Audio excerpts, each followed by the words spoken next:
सिंधुदुर्ग जिल्ह्यामध्ये पर्यटनदृष्ट्या अत्यंत विकसित होत असलेला हा जिल्हा आहे आणि त्यामुळे या जिल्ह्यात रोजगार क्षमता आहे.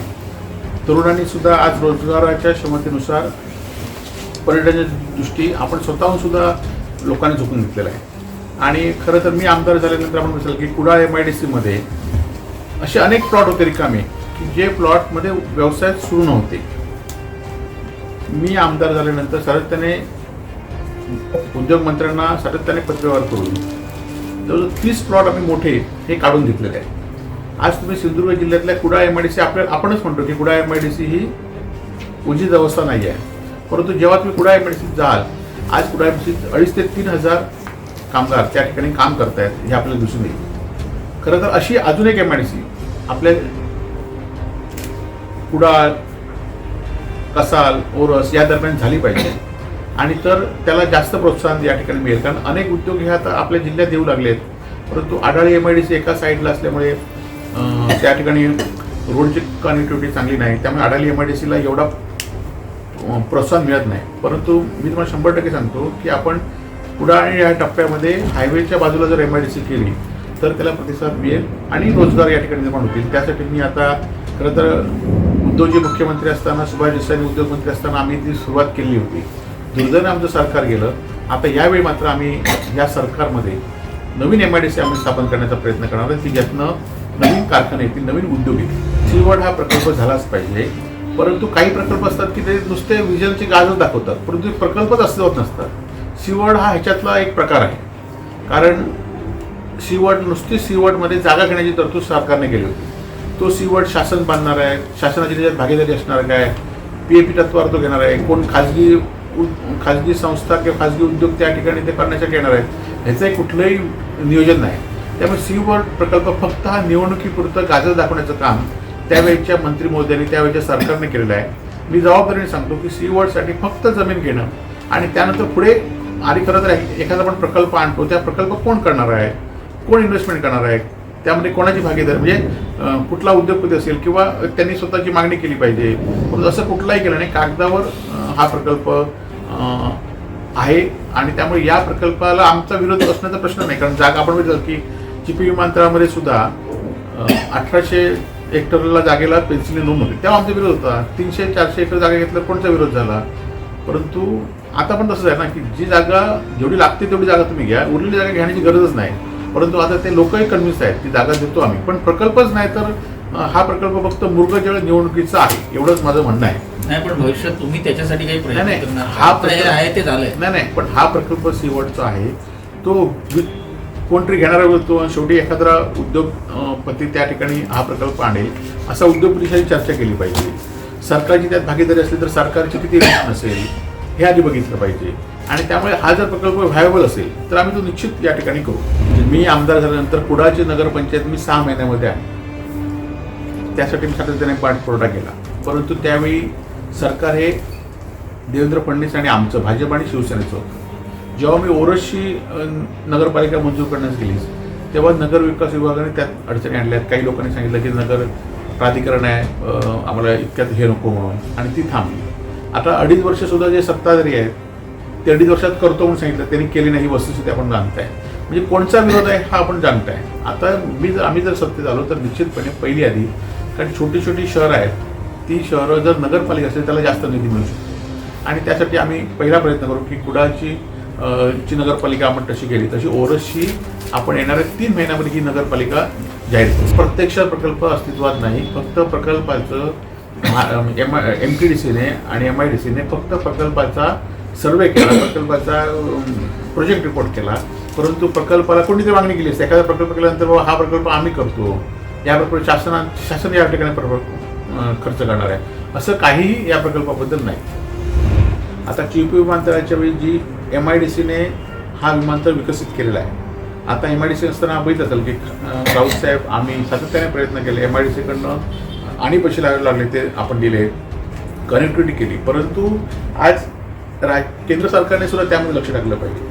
आज त्यातलं आपण म्हटलं की 3,000 रुपये तिकीट मिळणार असं सांगितलं, परंतु ते असं झालं नाही. ज्या मुंबईच्या फेऱ्या पाहिजेत त्या मुंबईच्या फेऱ्याचं हे दिलं नाही, म्हणजे तो वेळ दिला नाही मुंबई एअरपोर्टला. आणि सगळ्यात व्हायबल येण्यासाठी राजकीय खरं तर ताकद वापरली पाहिजे होती.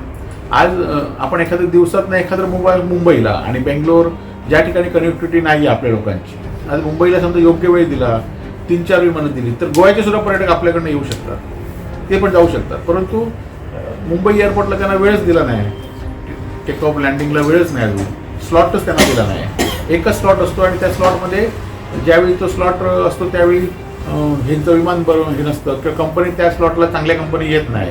त्यामुळे आधी विमान जर चालायचं ते स्लॉट दिले पाहिजे. म्हणजे बा तुम्हाला मुंबई एअरपोर्ट एक अत्यंत मिनिटाचं त्याचं वेळेचं बंधन आहे. परंतु राजकीय इच्छाशक्ती वापरून सत्ताधाऱ्यांनी किंवा ह्यांनी हे करू, आता आम्ही सत्तेत आलो तर निश्चितपणे ते करू की स्लॉट आधी मुंबईत घेतले पाहिजे. आता म्हणजे की मुंबई समजा आता ट्रेनचं तिकीट बसचं तिकीट 1500, 2000, 2500 आहे तर लोकांनी 4-5 हजार रुपये तिकीटला लोक काय हे होत नाहीत. आज दिवसाला हजारो लोक मुंबईवरून पर्यटक आपल्या जिल्ह्यात येतात, गोव्यात जातात आणि त्यामुळे हे पर्यटक स्लॉट नसल्यामुळे त्या ठिकाणी त्या वेळेचं बंधन ते स्लॉट आधी केले पाहिजेत. विमानं सुरू असली तर विमानतळावर बंधनाचा प्रश्न नाही, परंतु ह्याचाच पण विचार येत नाही की मुंबई विमानतळावर स्लॉट घेण्यासाठी आपण काय करू, हा विचार आधी पहिला केला पाहिजे. स्पर्धा परीक्षेचं सेंटर आमचं अजूनही सुरू आहे, पण दुर्दैवाने काय होतं आपल्या जिल्ह्यामध्ये स्पर्धा परीक्षेला मार्गदर्शन करणारे शिक्षक तिथे येत नाही वस्तुस्थिती आणि आता ऑनलाईन ट्रेड झालेला आहे. त्यामुळे स्पर्धा परीक्षक आता हे एवढ्या छोट्याशा ग्रामीण जिल्ह्यामध्ये हे होत नाही. परंतु आता आपण बघितलं की शासनाने एवढे पैसे खर्च केले, ओरसला जो दीपक केसरकरांनी हट्ट करून ते ओरसला नेलं, ओरसचं हे आपलं सावंतवाडी नेलं, परंतु ते आता धूळखात बनलेलं आहे. लायब्ररीची एकही पुस्तक नाही, ई लायब्ररी नाही, या सगळ्या गोष्टी धूळखात पडल्या, त्याच्याकडे कोणतं लक्ष नाही. आणि त्यामुळे आपण आता आमचं समाज कल्याणचं मोठं संकुल आहे, तिथे आपण हे ह्या करण्याचा सुद्धा आमचा मॅनिफेस्टोमध्ये हे आहे की समाज कल्याणच्यामध्ये चांगलं स्पर्धा परीक्षेसाठी मार्गदर्शन, आता स्पर्धा परीक्षा केंद्रापेक्षा मार्गदर्शन हे महत्त्वाचं आहे, ते आपल्याला करता येईल या ठिकाणी येईल. एका चांगल्या गोष्टीच्या पाठी किंवा त्याच्या विरोधात अप्रवृत्ती असतात. आता पारंपरिक मच्छीमारांच्या विरोधात ह्या एलईडी आणि ज्या पद्धतीने हैदोस घालतात त्याच्यापाठी सुद्धा एक राजकीय शक्ती असते. आज कोट्यावधी रुपये हे लोक राजकीय लोकांना देतात आणि त्यामुळे हे यामध्ये कारवाई आता सुरू झाली. मी आमदार झाल्यानंतर खात्रीने सांगतो की मी आमदार झाल्यानंतर हा कायदा आणला की पर्सेंटेजला किती कालावधी दिला पाहिजे. अजून एकही नवीन पर्सेंटेज लायसन्स गेल्या 10 वर्षात मी द्यायला दिलं नाही. खरं तर माझ्या एकट्याच्या विरोधामुळे संपूर्ण महाराष्ट्रामध्ये हे, त्यामुळे सुधीर मुनगंटीवार जरी भाजपचे मंत्री असतील तरी त्यांचं पण त्यावेळी खूप सहकार्य लाभलं की एकही पर्सेंटेजला आता नवीन लायसन्स आपण दिली नाही, जी होती ती सुद्धा आपण कमी करतोय. म्हणजे एकीकडे आपण अनधिकृतरित्या जे काय अधिकृत समजायचे ते आम्ही कमी करतोय, परंतु अनधिकृतरित्या अधिकारी राजकीय लोकांना पैसे देऊन हे पद्धत चालू आहे. आणि त्यामुळे ह्याला आता माझ्या तुम्ही विधानसभेत बघितलं असतं भाषणात, त्याला मला म्हणजे विधानसभेच्या अध्यक्षाने सुद्धा माझ्या भूमिकेला होकार दिला की विधानसभा अध्यक्षांनी की हे वैगुणिक विषय म्हणतात तो बरोबर आहे आणि त्यासाठी कारवाई केली. 10 जवळजवळ आमदार माझ्यावर आता ह्या विषयात आहेत. त्यामुळे आता हळूहळू लोकांना सुद्धा हे झाले की हे जर एलईडी झाली तर हा समुद्राचा माशाचा नाशा नष्ट होईल, मत्स्य संपदा नष्ट होईल आणि त्यामुळे आपल्याला ह्याला विरोध केला पाहिजे आणि त्याची खरं सुरुवात असेल तर आपण या ठिकाणी मी केली हे आपल्याला मान्य करावं लागेल. त्याला पाहिजे सुद्धा काम सुरू झालं नाही वस्तुस्थिती आहे. आता आपण चांगलं बॅडमिंटन कोर्ट त्या ठिकाणी होतं त्याचं आता हे करायचं आहे, स्विमिंग टँक आहे, ह्या सगळ्या गोष्टी आपल्याला चांगल्या करायच्या आहेत आणि त्या निश्चित चांगल्या करू. की प्राधिकरणच्या जागा खरं तर कुडाळ शहर हे ओरस शहर हे अत्यंत विकसित होणारं आता शहर आहे. आपण की शासकीय मेडिकल कॉलेज सुरू होत आहे. हे शासकीय मेडिकल कॉलेजसुद्धा काही लोक सावंतवाडी हायवेला या ठिकाणी न्यायला बघत होते, आपल्याला माहिती असेल, परंतु मी त्यावेळी विरोध केला आणि ओरसलाच ते असलं पाहिजे. आणि आता त्याच जागेमध्ये 20 एकर जागेमध्ये ते आता शासकीय मेडिकल कॉलेज होत आहे. जवळजवळ 750 कोटीची निविदा गेले 6 महिने निविदा होऊन फक्त वर्क ऑर्डरच्या प्रतीक्षेत आहे. परंतु मंत्र्यांनी त्या खात्याच्या मंत्र्यांनी त्या ठेकेदाराकडे टक्केवारी मागितली म्हणून ती वर्क ऑर्डर देण्यात आली नाही. वस्तुस्थिती आहे, आपण त्या खरं त्या वस्तुस्थितीवर आवाज आपण पण उठवला आणि ती उठवला पाहिजे. आज शासकीय मेडिकल कॉलेज झालं तर आपल्याला बघितलं असेल की सिंधुदुर्ग जिल्ह्यातलेच नाही तर राजापूरपासून पेशंट आपल्याकडे येऊ शकतात आणि त्यामुळे तिथे रहदारी होऊ शकते किंवा जिल्ह्यातील जवळजवळ 300 डॉक्टर त्या ठिकाणी येणार आहेत, ते आपल्याला मिळतील आणि त्यामुळे डेव्हलप हा भाग होत आहे हळूहळू. आता एक खाजगी मेडिकल कॉलेज आहे, एक इंजिनिअरिंग कॉलेज आहे, 2 ॲग्रिकल्चर कॉलेज आहेत. त्यामुळे हा आता विभाग आता शैक्षणिकदृष्ट्या हब आता हळूहळू बनत चालला आहे आणि तो अजून आपण वाढवला पाहिजे. शासनाचं सुद्धा नर्सिंग कॉलेज आहे आणि शासनाची कॉलेज आपण तिथे डी फार्मसी असू दे, केटरिंग कॉलेज अशी आपण कॉलेज या ठिकाणी आणण्यासाठी प्रयत्न करणार, ते निश्चित आणणार आहे. आणि आपण बघितलं की मी ज्यावेळी आम्ही सत्तेत होतो तेव्हा केसरकर आम्ही पहिल्यांदाच त्याच्यासाठी खर्च करण्यात आला की रस्ते असू दे प्राधिकरणाचे किंवा प्राधिकरणाच्या बिल्डिंग इमारत असू ह्या सगळ्यासाठी आपण खर्च केला. परंतु दुर्दैवाने आम्ही अनेक प्रस्ताव दिला होता. छत्रपती शिवाजी महाराजांचा 1,20,00,000 सुशोभीकरणाचा प्रस्ताव शासनाकडे मंजूर अंतिम टप्प्यात आहे. आपण बघितलं असेल तर 1,20,00,000 प्रस्ताव अंतिम टप्प्यात की छत्रपती शिवाजी महाराज 2.5 वर्षात त्या प्रस्तावाला अजून म्हणजे आम्ही प्रस्ताव सगळा तयार करून दिला, टीएस घेतली त्याला आणि तो प्रस्ताव आम्ही नगरविकास विभागाकडे पाठवला. परंतु 2.5 वर्षात हा प्रस्ताव झाला नाही, कारण मालवणमध्ये छत्रपती शिवाजी महाराजांचा पुतळा त्यांना मध्ये करायचा होता. त्यामुळे तिथे त्यांना लक्ष टाकायचं होतं, तिथे त्यांना कॉन्सन्ट्रेशन करायचं होतं, म्हणून हा पुतळा आता विकसित झाला नाही. आता पहिल्या येणाऱ्या सत्ता आल्यानंतर पहिलं काम असेल तर तो हा पुतळ्याचं जो विकसित करायचा जो टेक्निकल सँक्शन दिलेले आहे तो आपण पुतळा विकसित करणार आहोत. आज या ओरस शहरामध्ये काही गार्डन नाही, ते गार्डन चांगलं आपल्याला करायचं आहे. आज ओरसमध्ये आपण बघितलं की मार्केटच्या जागा होत्या, तर काही लोकांनी मार्केटच्या जागा स्वतःच्या कॉम्प्लेक्ससाठी घेतल्या आणि त्या ठिकाणी वेगळे प्रश्न मांडले. आता त्या ठिकाणी चांगलं मार्केट, आता छोटं मार्केट आहे पत्रा शेड, पण ते पत्रा मार्केट सुद्धा आपणच त्या ठिकाणी केलं की आपण त्यावेळी पुढाकार घेतला. आणि आता ओरस एसटी स्टँड इतके वर्ष नव्हतं, मी ती जागा ओरसची स्टँडला घेतली, स्टँड करण्यासाठी प्रयत्न केला आणि ओरस स्टँड सुरू आहे. आता म्हणजे जे काय आता थिएटर आपण पत्रकार भवन या ठिकाणी केलं ते सुद्धा माझ्या कारकिर्दीचं शासनाच्या माध्यमातून पाठपुरावा करून आपण झालं, हे पण आपण जाणत आहे. आणि त्यामुळे ओरस आता हा नुसता जिल्ह्याची राजधानी एवढ्या पुरते मर्यादित न राहता शैक्षणिक हब, नंतर एक सुंदर शहर, प्राधिकरणाच्या माध्यमातून आता नगरपालिकेकडे जाणारं शहर, असं आपल्याला शहर येणाऱ्या काळामध्ये विकसित करायचं आहे. एक बघितलं पाहिजे की फळपीक विमा ही उद्धव बाळासाहेब ठाकरे मुख्यमंत्री असताना फळपीक विम्यामध्ये आंबा आणि काजूची ही तरतूद करण्यात आली. खरं तर यामध्ये सुद्धा शेतकरी, या फळपीक विम्यामध्ये शेतकरी सुद्धा अनुभुक्त होता, परंतु आपण सातत्याने जागृती केली आणि त्यामुळे गेले सातत्याने 2 वर्ष एकदा 78 कोटी, ह्या वर्षी 75 कोटी काजू आंब्याचे लोकांना थेट शेतकऱ्यांना फळपीक विम्याचे मिळत आहेत, ही आपण वस्तुस्थिती जाणून घ्या. आणि त्यामुळे शासनाच्या ज्या ज्या योजना आहेत त्या आपल्या शेतकऱ्यांना मिळायला पाहिजे, यासाठी मी पाठपुरावा करत असतो, त्या केलं असतो. आता एक उदाहरण घेतलं तर भात शेतीचं. जिल्ह्यामध्ये भात खरेदी आपण सगळे सहकारमध्ये सुरू व्हायची की भात खरेदी जिल्ह्यामध्ये कधी सुरू व्हायची? जानेवारी-फेब्रुवारी व्हायची. त्याला बारदाना नसायची. आपण पण अनेक पत्रकार माझ्यावर त्या मार्केटिंग फेडरेशनच्या ऑफिसमध्ये आलेला होता की मी आमदार झाल्यानंतर 1,00,000 बारदाना आम्ही एका वर्षी बारदाना नव्हती, बारदाना उपलब्ध करून दिली.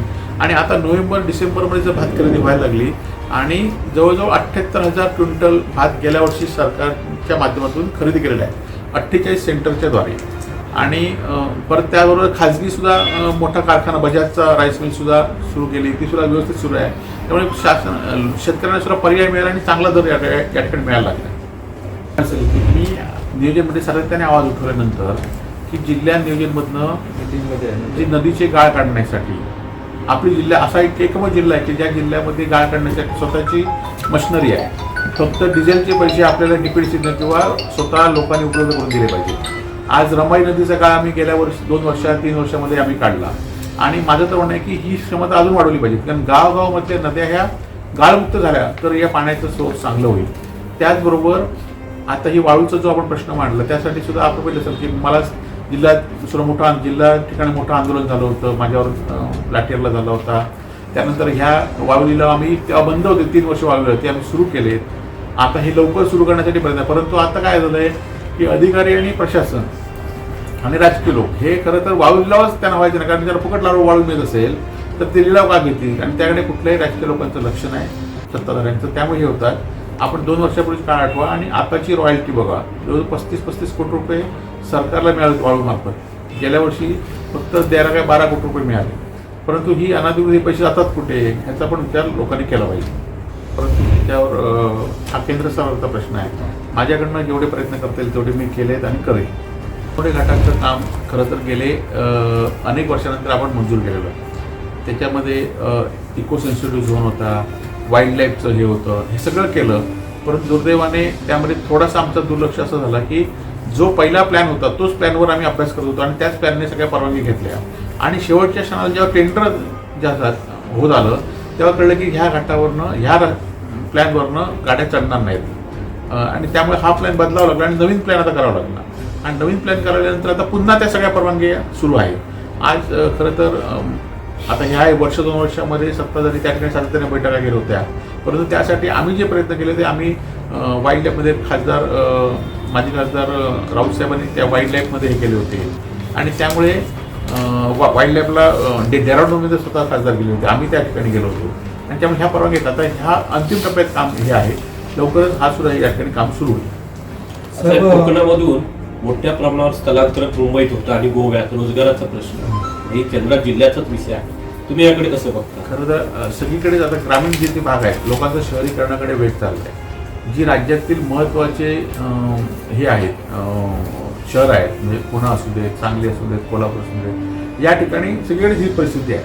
आपल्याकडे सुद्धा आता गोवा ही जवळ असल्यामुळे लोकांना इथे रोजगार खरं तर 20-25 हजार रुपये इथे सुद्धा त्यांना रोजगार मिळू शकतो, इथे ते करू शकतात, आपल्याकडे संपत्ती साधन. परंतु आता शहरीकरणाकडे वेग चाललं आहे आणि त्यामुळे आता इथे हे एक शहर आपल्याला विकसित केलं पाहिजे. कुडाळ, उरस ही शहरं विकसित आपल्याला केली पाहिजेत, तरच आता हा ही तरुण जे आहेत ते थांबतील. त्यासाठी चांगले रोजगार, चांगल्या शाळा ह्या सगळ्या करणं गरजेचं आहे आणि त्यासाठी सरकारच्या माध्यमातून सुद्धा काही मदत मिळणं गरजेचं आहे, तरच याचं स्थलांतर या ठिकाणी थांबेल. खरं तर आपण म्हटलं असेल की मला आता पर्यटन दृष्ट्या रोजगार आणि तरुणांना या जिल्ह्यातच ठेवण्याचं काम, हे दोनच गोष्टी मला आता महत्त्वाच्या वाटतात आणि त्या दृष्टीने मी प्रयत्न करणार आहे. आणि रोजगार हा मुद्द्यावर ठेवून बाकी विकासाच्या आता कुठल्या योजना मी माझ्या मतदारसंघात आणू शकलो असं नाही आहे.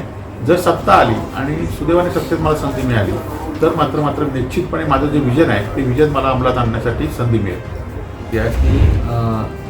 याच टर्ममध्ये आपल्या म्हणजे की पहिल्या म्हणजे 2020लाच आम्ही जिल्ह्यात जेव्हा हे बाजूचं हवामान आधारित हे सुरू झालं त्यामुळे जिल्ह्यात फक्त 8 हवामान केंद्र हे होती. आता 38 आपण केली आहेत. आपण लक्षात घ्या की हवामान केंद्र आपण 38 या ठिकाणी मंजूर करून दिली, 38 अद्ययावतपणे सुरू आहे आणि त्यामुळे अशा काही गोष्टी आहेत की ज्या आम्हाला माहिती असतात त्यामुळे आपण त्या करू शकतो. आता 38 असल्यामुळे एवढं 78-75 कोटी रुपये नुकसान भरू शकतो. आता डिझास्टर्स मॅनेजमेंटने सुद्धा आपल्याकडे शेल्टर या ठिकाणी उपलब्ध करून दिलं, म्हणजे काय की मोठे हॉल आणि त्याचबरोबर त्या हॉलमध्ये अद्यावर असं म्हणजे कधी पाऊस पडेल, वारा कितीच्या वेगाने असेल, ह्या सगळ्या गोष्टी या ठिकाणी करेल आणि त्यामुळे ह्या पद्धतीने सुद्धा आपण ते प्रयत्न करतो आणि ते काही वर्षी सक्सेस पण झालेलं आहे. असा एकमेव पत्रकार कक्ष आहे की जो जिल्ह्याच्या विकासात्मक साठी प्रयत्न करत असतो आणि तुमच्याकडे विषय जिल्ह्याचं केंद्र असल्यामुळे विकासाचेच येतात आणि बाकीकडे राजकीय प्रचार या ठिकाणी असतात. त्यामुळे तुमच्या आणि सगळ्या जिल्ह्यातल्या पत्रकारांमध्ये फरक आहे आणि अशीच पत्रकारांची प्रस्तावना आपण ठेवावा आणि आपल्या सर्वांच्या शुभेच्छा. सगळं 10 वर्ष मी काम केलं आहे आणि अशाच शुभेच्छा येणाऱ्या काळामध्ये सुद्धा आपल्या मिळाव्यात अशी अपेक्षा व्यक्त करतो. धन्यवाद. आमचे दिवसभरातले सर्व अपडेट्स, ताज्या घडामोडी आणि थेट लाईव्ह पाहण्यासाठी सबस्क्राईब करा, लाईक करा कोकणचं नंबर 1 महा चॅनल कोकण 7 लाईव्हचं YouTube चॅनल.